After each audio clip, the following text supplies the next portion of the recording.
হযরত আবু হুরায়রা আল্লাহর পয়গম্বরকে বলে, পয়গম্বর,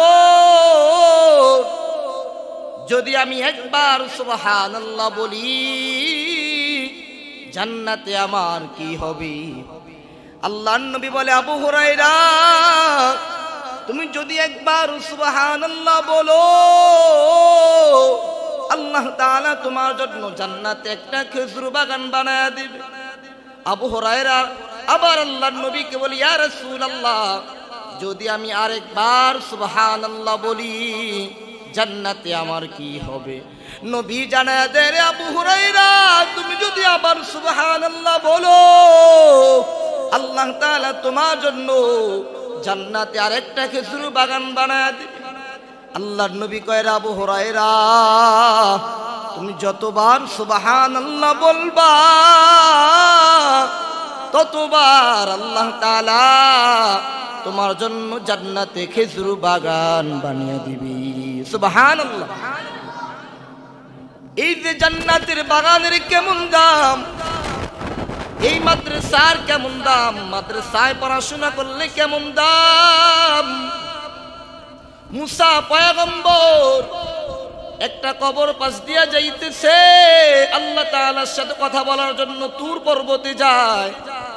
মুসা নবী তাকে দেখে কবরের মধ্যে দাউ দাউ করে আগুন জ্বলতেছে, কবরের মধ্যে আযাব। আল্লাহ তাআলাকে বলে, আল্লাহ, এই কবরের মধ্যে আযাব, আপনি কবর আযাবটা বন্ধ করে দেন। মুসা নবী আল্লাহর সাথে কথা বলতে গেলেন, আল্লাহর সাথে কথা বলে আবার যখন ওই কবর পাশ দিয়া যাইতেছে, ওই কবর পাশ দিয়া যখন যায়, ওই কবরটা জান্নাতের বাগান হয়ে গেছে। সুবহানাল্লাহ। মুসা নবী বলে, আল্লাহ, যাওয়ার সময় দেখেছি কবর মধ্যে আযাব, অথচ এখন যাওয়ার সময় দেখতেছি ওই কবরটা জান্নাতের বাগান কিভাবে হলো? আল্লাহ আপনি আমাকে জানায় দেন। আল্লাহ তাআলা বলে, এ মুসা পয়গম্বর, কবরে দেখছো আযাব, ওই কবরটা এখন জান্নাতের বাগান হয়ে গেল কিভাবে? আল্লাহ তাআলা বলেন, মুসা, যখন এই লোকটা মারা গেল, তার স্ত্রী পেটে একটা সন্তান ছিল, ওই সন্তানটা দুনিয়াতে আসলো। দুনিয়াতে আসার পর যখন বড় হইল, ওই সন্তানটাকে মাদ্রাসায় পড়াইতেছে। এখনো হাফেজ হয় নাই, এখনো আলেম হয় নাই, মাদ্রাসার ভর্তি ফরম পূরণ করেছে, ভর্তি ফরম মাত্র পূরণ করেছে। এই জন্য আমি আল্লাহ ওই সন্তানের কারণে তার পিতার কবরটাকে জান্নাতের বাগান বানিয়ে দিলাম। মাদ্রাসার ভর্তি ফরম মাত্র পূরণ করেছে, তা আল্লাহ তাআলা বাবার কবরটা জাহান্নামের বাগান ছিল, তো বাবার কবরটাকে আল্লাহ তাআলা জান্নাতের বাগান বানিয়ে দিয়েছে। সুবহানাল্লাহ। কি ফজিলত মাদ্রাসায় পড়লেন। মাদ্রাসা, রাসূল বলেন, পৃথিবীর মধ্যে রাসূল সম্মানিত কাউকে বলে নাই। দামি দুই শ্রেণীর মানুষ, ক্বালা রাসূলুল্লাহ সাল্লাল্লাহু আলাইহি ওয়াসাল্লাম, খায়রুকুম মান তাআল্লামাল কুরআন ওয়া আল্লামা। নবী জানায় দেন, উম্মত, তোমাদের মধ্যে দুই শ্রেণীর মানুষ দামি। একটা হচ্ছে যারা কোরআন শিখে, আরেক শ্রেণী হচ্ছে যারা কোরআন শিখায়। এই দুই শ্রেণী সবচেয়ে দামি আল্লাহর কাছে। মেম্বার চেয়ারম্যানকে দামি বলে নাই, যারা কোরআন নিজে শিখে অপরকে শিখায় এদেরকে দামি ঘোষণা করেছে আমার রাসূল সাল্লাল্লাহু আলাইহি ওয়াসাল্লাম। এজন্য মাদ্রাসায় পড়লে আল্লাহ দামি বানায় দেয়। মাদ্রাসার ছাত্ররা কখনো খারাপ কাজে লিপ্ত হয় না। মাদ্রাসার ছাত্র দুনিয়া তো শান শওকত থাকে, জান্নাতে আর চাইতে আল্লাহর শান শওকত দিবে। সুবহানাল্লাহ। একটা সন্তানকে মা বাবা বড় আশা নিয়ে মাদ্রাসায় পড়ায়, সন্তান হাফেজ হবে, আলেম হবে।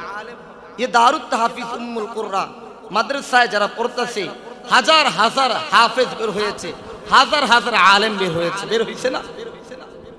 কিন্তু এই মাদ্রাসা কিয়ামত পর্যন্ত থাকবে, কিয়ামত পর্যন্ত মাদ্রাসা টিকে থাকবে। বেঈমান নাস্তিক মুরতাদরা সেই শুরু থেকে এই পর্যন্ত চক্রান্ত চালাইছে, কিন্তু বেঈমান নাস্তিক মুরতাদরা মাদ্রাসার বিরুদ্ধে চক্রান্ত চালাইয়ে তারা সফলতা অর্জন করতে পারবে না। ঠিক না বেঠে? যদি কেউ কোরআনকে নিয়ে কথা বলে, ইসলামকে নিয়ে কথা বলে, ওই সমস্ত বেঈমান কুলাঙ্গারদের বাংলার জমিনে জায়গা থাকবে না। ঠিক না বেঠে? এই বাংলার জমিনে হাফিজ কোরআন আলেম থাকবে, মাদ্রাসা মসজিদ থাকবে। মাদ্রাসা মসজিদ যতদিন থাকবে ততদিন পর্যন্ত কোন বেঈমান, কোন কুলাঙ্গার মাদ্রাসার বিরুদ্ধে, মসজিদের বিরুদ্ধে কথা বলার সাহস পাবে না। ঠিক কিনা বেঠে? ব্রিটিশ সাম্রাজ্যবাদী শক্তিরা হাজার হাজার কোরআন শরীফ জ্বালিয়ে দিয়েছে, অনেক ওলামায়ে কেরামকে শেষ করে দিয়েছে, কিন্তু ওলামায়ে কেরাম বলে হাজার হাজার কোরআন শরীফ জ্বালিয়ে দাও, কিন্তু জিন্দা কোরআন আল্লাহ হাফিজ কোরআনকে বানায়া দিয়েছে। ঠিক না বেটি? উস্তুল বাস্তবিত একটা ঘটনা আছে। মা সন্তানকে বড় একটা আশা করছে যে সন্তান তোরে হাফেজ বানাবো, আলেম বানাবো। সন্তান বলে আচ্ছা ঠিক আছে, আমাকে হাফেজ বানাই বা আলেম বানাই বা হাফেজ হন। তো বড় একটা আশা যে আমার সন্তানকে আমি হাফেজ বানাবো। তো সন্তানকে বলে, সন্তান তোরা আমি হাফেজ বানাবো, আলেম বানাবো, ওর আমার ইচ্ছা। এখন সন্তান বলে, মা গো আমার তো বাবা নাই, তুমি তো অন্যের বাড়িতে কাজ করো, কেমনে আমারে হাফিজ বানাইবা, কেমনে আমারে আলেম বানাইবা? কিন্তু সন্তান বলে, মা আমার বড় ইচ্ছা আমিও হাফিজ হব, আলেম হব। এবার মা অন্যের বাড়িতে কাজ করে খায়, সংসার চালায়, বাবা নাই। সন্তানকে মাদ্রাসায় ভর্তি করাইলো, সন্তান মাদ্রাসায় পড়াশোনা করতেছে, হাফেজ হইতেছে। হেফজ নিল, 10 পারা হয়ে গেল, 20 পারা হয়ে গেল, 30 পারা হয়ে হাফিজ হয়ে গেল। পাগড়ি নিল, পাগড়ি নিয়া মার কাছে আইসা বলে, মা গো আমি তো হাফিজ হইছি, আলেম হইছি। ও মা আমি তো হাফিজ হইলাম, এখন আমি মাওলানা হতে চাই। মা বলে, সন্তান আমার বুকের মধ্যে আয়। মা সন্তানকে বুকের মধ্যে জড়িয়ে ধরে বলে, মা সন্তান ডাক্তার বলেছে আর আমি বেশি দিন বাঁচবো না, আমি ক্যান্সার রোগে আক্রান্ত, আমি বেশি দিন হায়াত পাবো না। তবে সন্তান দুইটা ওসিয়ত করে যাই, মিথ্যা কথা বলবা না।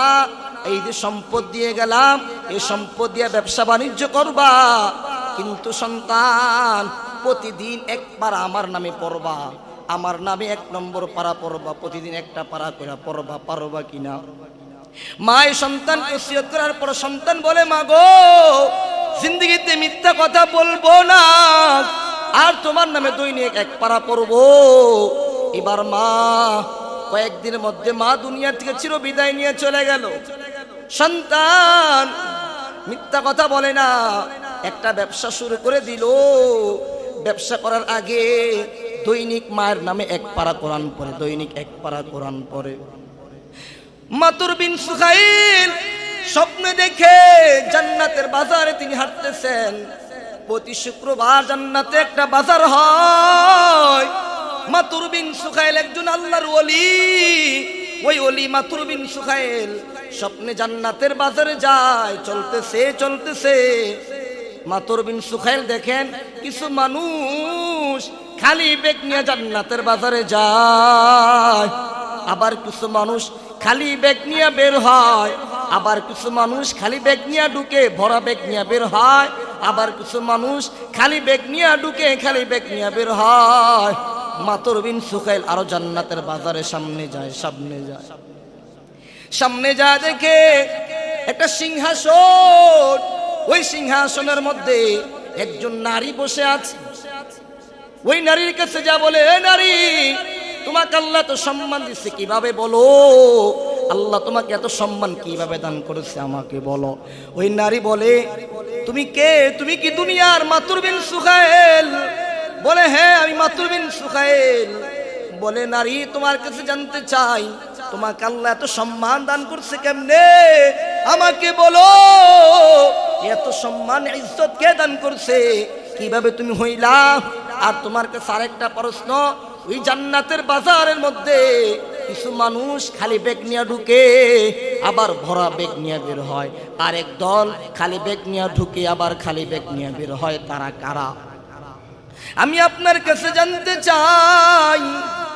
তখন ওই নারী বলেন, হে আল্লাহর বান্দা শুনো, দুনিয়ায় সন্তানদেরকে হাফেজ বানাইছে, আলেম বানাইছে, ভালো মানুষ বানাইছে। ওই সন্তানরা যখন পিতামাতার জন্য কোরআন পড়ে, পিতামাতার জন্য যখন দোয়া করে, আল্লাহ তাআলা ওই সন্তানের নেকগুলো জান্নাতের বাজারে জমা করে। প্রতি শুক্রবার ওই পিতামাতা ঈশা ব্যাগ ভরে ভরে জান্নাতি বাজার থেকে তারা বের হয়। সুবহানাল্লাহ। যদি আমরা আমাদের মা বাবার জন্য দোয়া করি, কোরআন পড়ে দোয়া করি, তাহলে আমাদের মা বাবা ওই জান্নাতি বাজারে ব্যাগ নিয়া, ভরা ব্যাগ নিয়া বের হবে। আবার কিছু মানুষ খালি ব্যাগ নিয়ে বের হবে। তারা কারা? সন্তানদেরকে হাফেজ বানাই নাই, সন্তানদেরকে আলেম বানাই নাই, সন্তানরা মাদ্রাসায় হাফেজ হতে পারে নাই, আলেম হতে পারে নাই। এই জন্য তারা খালি ব্যাগ নিয়ে বের হয়, নেক পাঠাইতে পারে নাই, নেক পাঠাইতে পারে নাই, হাফেজ হইতে পারে নাই। এই জন্য ওই সমস্ত মা বাবারা খালি ব্যাগ নিয়ে বের হয়। হে মুসলমান, হে আল্লাহর বান্দারা, যদি আমি আমার মা বাবার জন্য দোয়া করি, আমি যদি আমার পিতা মাতার জন্য দোয়া করি, এক পারা কোরআন পড়ি, ওই নেকগুলো আল্লাহ তাআলা জান্নাতি বাজার মধ্যে জমা করবে। ওই জান্নাতি বাজার মধ্যে আমার পিতা মাতা ভরা ব্যাগ নিয়ে বের হবে। সুবহানাল্লাহ। আর যদি আমি দোয়া না করি, মা বাবার জন্য কোরআন না পড়ি, তাহলে আমার মা বাবা খালি ব্যাগ নিয়ে বের হবে। এবার মাতর বিন সুকাইল বলেন, ও মা, তোমাকে আল্লাহ এত সম্মান কিভাবে দান করছে বলো? তখন ওই মা বলে, দুনিয়াতে আমার একটা সন্তান রেখে আসছি হাফিজ কোরআন, আলেম বানাইতে পারি নাই, তবে হাফিজ হইছে, তাকে হাফিজ বানাইছি। প্রতিদিন সে ব্যবসা করি, ব্যবসা করার আগে আমার নামে দৈনিক এক পারা কোরআন পড়ে। এই জন্য আল্লাহ আমার সন্তানের কারণে আল্লাহ আমাকে হাফিজ কোরআন, আমাকে তো সম্মান দান করছি। সুবহানাল্লাহ। হাফিজ কোরআন। মা বাবা সন্তান যখন মা বাবার জন্য দোয়া করে, আল্লাহ তাআলা ওই মা বাবার কে আল্লাহ তাআলা অনেক ইজ্জত দান করে, সম্মান দান করে।